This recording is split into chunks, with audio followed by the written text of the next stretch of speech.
प्रहलाद राजा हिरण्यकश्यप के बेटे थे। जब प्रहलाद कुछ बड़े हुए तब हिरण्यकश्यप ने उनकी शिक्षा की व्यवस्था की। प्रहलाद गुरु के सानिध्य में शिक्षा ग्रहण करने लगे। एक दिन हिरण्यकश्यप अपने मंत्रियों के साथ सभा में बैठे हुए थे। उसी समय प्रहलाद अपने गुरु के साथ वहां गए। प्रहलाद को प्रणाम करते देखकर हिरण्यकश्यप ने उसे अपनी गोद में बिठाकर लाड किया और कहा, वत्स, तुमने अब तक अध्ययन में निरंतर तत्पर रहकर जो कुछ सीखा है उसमें से कुछ अच्छी बात सुनाओ।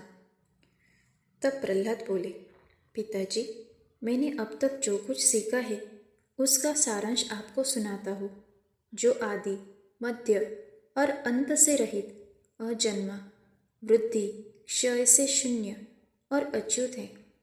समस्त कारणों के कारण तथा जगत की स्थिति और अंतकर्ता उन श्रीहरि को मैं प्रणाम करता हूँ। यह सुनकर दैत्यराज हिरण्यकश्यप के नेत्र क्रोध से लाल हो उठे। उसने कांपते हुए होठों से प्रहलाद के गुरु से कहा, अरे दुर्बुद्धि ब्राह्मण, यह क्या? तूने मेरी अवज्ञा करके इस बालक को मेरे परम शत्रु की स्तुति से युक्त शिक्षा कैसे दी? गुरुजी ने कहा, दैत्यराज, आपको क्रोध के वशीभूत नहीं होना चाहिए। आपका पुत्र मेरी सिखाई हुई बात नहीं कह रहा है। हिरण्यकश्यप बोला, बेटा प्रहलाद, बताओ, तुमको यह शिक्षा किसने दी है? तुम्हारे गुरुजी कहते हैं कि मैंने तो इसे ऐसा उपदेश दिया ही नहीं है। प्रहलाद बोले, पिताजी, हृदय में स्थित भगवान विष्णु ही तो संपूर्ण जगत के उपदेशक है। उनको छोड़कर और कौन किसी को कुछ सिखा सकता है? हिरण्यकश्यप बोले, अरे मूर्ख, जिस विष्णु का तू निश्शंक होकर स्तुति कर रहा है वह मेरे सामने कौन है? मेरे रहते हुए और कौन परमेश्वर कहा जा सकता है? फिर भी तू मौत के मुख में जाने की इच्छा से बार बार ऐसा बक रहा है। ऐसा कहकर हिरण्यकश्यप ने प्रहलाद को अनेकों प्रकार से समझाया, पर प्रहलाद के मन से श्रीहरि के प्रति भक्ति और श्रद्धा भाव को कम नहीं कर पाया। तब अत्यंत क्रोधित होकर हिरण्यकश्यप ने अपने सेवकों से कहा, अरे, यह बड़ा दुरात्मा है, इसको मार डालो। अब इसके जीने से कोई लाभ नहीं है, क्योंकि यह शत्रु प्रेमी तो अपने कुल का ही नाश करने वाला हो गया है। हिरण्यकश्यप की आज्ञा पाकर उसके सैनिकों ने प्रहलाद को अनेकों प्रकार से मारने की चेष्टा की, पर उनके सभी प्रयास श्रीहरि की कृपा से असफल हो जाते थे। उन सैनिकों ने प्रहलाद पर अनेक प्रकार के अस्त्र शस्त्रों से आघात किए, पर प्रहलाद को कुछ नहीं हुआ। उन्होंने प्रहलाद के हाथ पैर बांधकर समुद्र में डाल दिया, पर प्रहलाद फिर भी बच गए। उन सब ने प्रहलाद को अनेकों विषैली सांपों से डसवाया और पर्वत शिखर से गिराया, पर भगवत कृपा से प्रहलाद को कुछ भी नहीं हुआ। फिर उन्होंने एक दिन प्रहलाद को मारने के लिए अपनी बहन होलिका की मदद ली।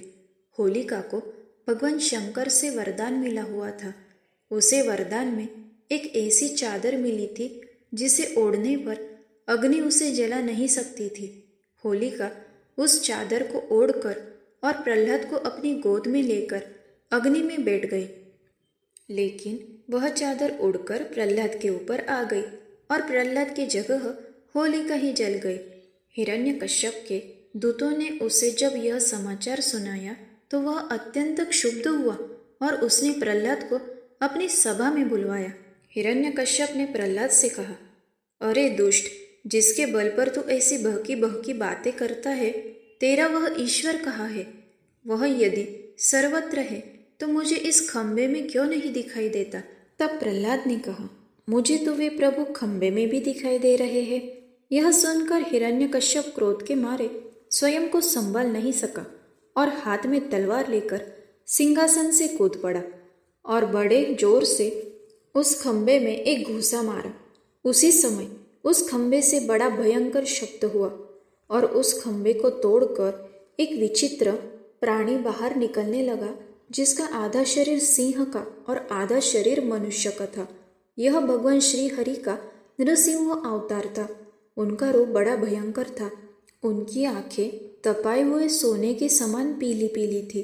उनकी दाढ़ी बड़ी विकराल थी और वे भयंकर शब्दों से गर्जन कर रहे थे। उनके निकट जाने का साहस किसी में नहीं हो रहा था। यह देखकर हिरण्यकश्यप सिंहनाद करता हुआ हाथ में गदा लेकर नृसिंह भगवान पर टूट पड़ा। तब भगवान भी हिरण्यकश्यप के साथ कुछ देर तक युद्ध लीला करते रहे और अंत में उसे झपट कर दबोच लिया। उसे सभा के दरवाजे पर ले जाकर अपनी जांघों पर गिरा लिया और खेल ही खेल में अपनी नखों से उसके कलेजे को फाड़कर उसे पृथ्वी पर पटक दिया। फिर वहां उपस्थित अन्य असुरों और दैत्यों को खदेड़ खदेड़ कर मार डाला। उनका क्रोध बढ़ता ही जा रहा था। वे हिरण्यकश्यप की ऊंचे सिंहासन पर विराजमान हो गए। उनकी क्रोधपूर्ण मुखाकृति को देखकर किसी को भी उनके निकट जाकर उनको प्रसन्न करने का साहस नहीं हो रहा था। फिर प्रहलाद उनके सामने गए और प्रभु को दर्शन किए। प्रभु ने प्रहलाद को अपने पास बुलाया और प्रहलाद को अपनी गोदी में लेकर उसे ढेर सारा आशीर्वाद दिया।